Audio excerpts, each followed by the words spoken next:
राधे राधे। ओम नमः शिवाय। कैसे हैं आप लोग? ईश्वर कृपा से आप सब अच्छे होंगे। ईश्वर सब पे कृपा बनाए रखे, सबका कल्याण करे। आज हम बताने जा रहे हैं गुरु प्रदोष की व्रत कथा। और उसके पहले हम कहना चाहेंगे कि जो प्रदोष है, हर प्रदोष के जो दिन के हिसाब से पड़ता है, उसकी हर प्रदोष की अलग कथा है। जैसे कि सोमवार जो प्रदोष होता है वह सोमवारी प्रदोष या सौम्य प्रदोष के नाम से जाना जाता है। उसको करने से अभिष्ट कार्य की सिद्धि के लिए किया जाता है। और भौम प्रदोष मंगलवार के प्रदोष को कहते हैं और इससे ऋण मुक्ति के लिए किया जाता है। और जो बुधवार को पड़ने वाले प्रदोष को बुध प्रदोष कहते हैं, व्यापारिक समृद्धि के लिए किया जाता है। और गुरु जो बृहस्पतिवार को प्रदोष पड़ता है उसको गुरु प्रदोष के नाम से जाना जाता है। यह सौभाग्य और सुख के लिए होता है। और शुक्रवार को जो पड़ने वाला प्रदोष है वह भोग ऐश्वर्यों की प्राप्ति के लिए होता है, तो उसको शुक्र प्रदोष के नाम से जानते हैं। और जो शनिवार को जो प्रदोष पड़ता है उसको संतान एवं धन के लाभ के लिए किया जाता है, तो उस प्रदोष को शनि प्रदोष के नाम से जानते हैं। और जो रविवार को पड़ने वाले प्रदोष को रवि प्रदोष के नाम से जाना जाता है, वह आयु एवं आरोग्य के लिए होता है। और इस प्रकार से यह व्रत अपने अपने दिनों के नाम से इस प्रकार जाना जाता है। और हर दिन के पड़ने वाले प्रदोष की कथा अलग अलग है। तो आज हम आपको गुरु प्रदोष के बारे में बताने जा रहे हैं। गुरु प्रदोष की व्रत कथा बताने जा रहे हैं। वह इस प्रकार है। गुरुवार को बृहस्पति देव का पूजन का विधान होता है। जो गुरुवार के दिन प्रदोष पड़ता है उस दिन बृहस्पति भगवान के पूजन का विधान है। जो कोई बृहस्पतिवार को व्रत करता है उसकी समस्त विद्याओं की प्राप्ति होती है उस व्यक्ति को, और व्रती दीर्घायु होता है। इस दिन पीले पुष्प पूजन में चढ़ाने चाहिए और ब्राह्मणों को पीली वस्तु का ही दान देना चाहिए।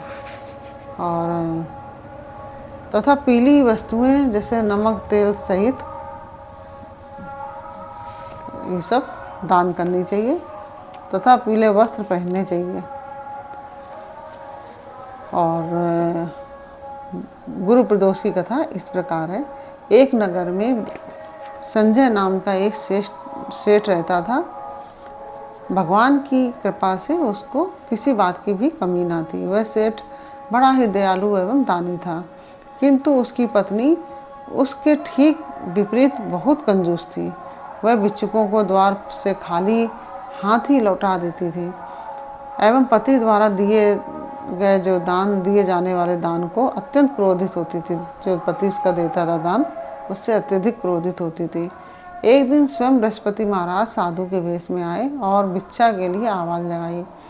उस समय जेठानी अपना घर लीप रही थी। जो सेठानी थी वह अपना घर लीप रही थी। अतः उसने कहा कि महाराज, मैं इस समय काम में व्यस्त हूँ, अतः आप खाली समय में आए और तभी मैं आपको भिक्षा दूंगी। यह सुनकर गुरु महाराज वापस लौट गए। कुछ दिन बीतने पर पुनः बृहस्पति देव साधु के वेश में उस सेठ के यहाँ भिक्षा मांगने के लिए गए, किंतु इस बार सेठानी खाना बना रही थी और उसने कहा कि मुझे इस समय फुर्सत नहीं है, फिर आना। यह सुनकर वह पुनः वापस लौट गए। कुछ समय पश्चात फिर गुरु महाराज सेठ के घर पे गए, किंतु सेठानी ने कहा मैं खाली नहीं हूँ का बहाना करके उन्हें फिर लौटाना चाहा। साधु महाराज बोले, इस प्रकार तो तुम्हें दान एवं भिक्षा देने के लिए कभी समय मिलेगा ही नहीं, अतः क्या तुम एकदम खाली हो जाने पर ही भिक्षा दोगे? साधु की बात सुनकर सेठानी ने कहा, हाँ महाराज, मैं खाली होने पर ही भिक्षा दे सकूंगी। यह सुनकर साधु रूप में जो बृहस्पति भगवान थे उन्होंने कहा कि तुमको एक उपाय बताता हूँ जिसके करने से तुम अवश्य खाली हो जाओगे। बृहस्पतिवार को कुछ दिन चढ़ जाने के बाद सोकर उठो और रात में झाड़ू लगाकर बीच आंगन में लगा दो। चौका ना लगाओ और भोजन चूल्हे के पीछे रख दो। घर में कोई पीली वस्तु ना खाए और तथा पीले वस्त्र भी ना पहने। घर के लोग बृहस्पतिवार को बाल अवश्य बनवाएं तथा जब अधिक रात हो जाए तब दीपक जलाना। इस प्रकार तुम शीघ्र ही खाली हो जाओगे। ऐसा कहकर साधु रूप बृहस्पति भगवान वहाँ से थोड़ी दूर चलकर अंतर ध्यान हो गए।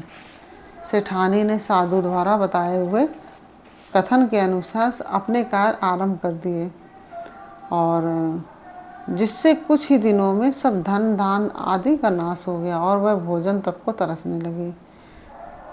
किंतु अब सेठानी को पूर्ण अवकाश था।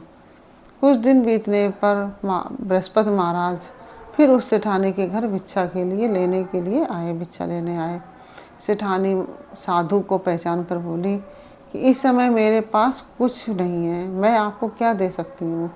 यह सुनकर साधु महाराज बोले कि अब तो तुम्हें हर समय अवकाश है।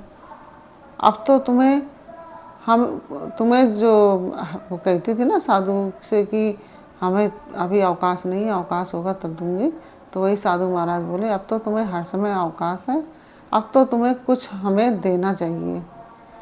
साधु महाराज की बात सुनकर सेठानी ने पहले की हुई गलतियों के लिए क्षमा मांगी और कहा कि आप मेरे ऊपर दया करें और ऐसा कोई उपाय बताने की कृपा करें जिससे हमें धन धान की पुनः प्राप्ति हो। अब मैं कभी किसी को खाली हाथ नहीं लौटाऊंगी और आप जिस प्रकार भी कहेंगे मैं आपका कहना मान लूँगी। और सेठानी की इस प्रकार बात सुनकर साधु महाराज ने कहा कि अब तुम अपने नियमों में परिवर्तन करो और प्रातःकाल जल्दी सोकर उठो, घर को गाय के गोबर से लीपो, शाम को सूर्यास्त के बाद ही समय पर दीपक जलाओ, भिक्षुकों एवं महात्माओं को खाली हाथ न लौटाओ, बृहस्पति के दिन घर में भोग हजामत न बनवाएं, जो घर के लोग हैं वह हजामत न बनवाएं, पीले वस्त्र धारण करो तथा बृहस्पति के दिन पीली वस्तुओं का उद्यापन करो। ऐसा करने से निश्चय ही तुम्हारे सभी मनोरथ पूर्ण होंगे। इतना कहकर बृहस्पति देव अंतर ध्यान हो गए। जो कोई भी नियम पूर्वक भगवान बृहस्पति का व्रत करता है और पवित्र कथा को सुनता है, ईश्वर की कृपा से उसे सुख एवं समृद्धि की प्राप्ति होती है। इसमें किसी प्रकार का कोई संशय नहीं है। इस प्रकार यह गुरु प्रदोष की व्रत कथा पूर्ण हुई। और आपको यह कथा कैसी लगी हमें कमेंट बॉक्स में अवश्य बताइए। और यदि अच्छी लगी हो तो वीडियो को लाइक शेयर अवश्य कर दीजिए, जिससे कि और भी लोग लाभान्वित हो सकें। और यदि आपने हमारे चैनल को सब्सक्राइब नहीं किया तो प्लीज़ हमारे चैनल को सब्सक्राइब कर लीजिए और बेल आइकन बटन अवश्य दबा दीजिए, जिससे कि हमारे आने वाले सारे वीडियोस आपको प्राप्त हो सकें। और फिर मिलते हैं आपसे अगले वीडियो में एक नई जानकारी, एक नई कहानी के साथ। तब तक के लिए राधे राधे। ओम नमः शिवाय।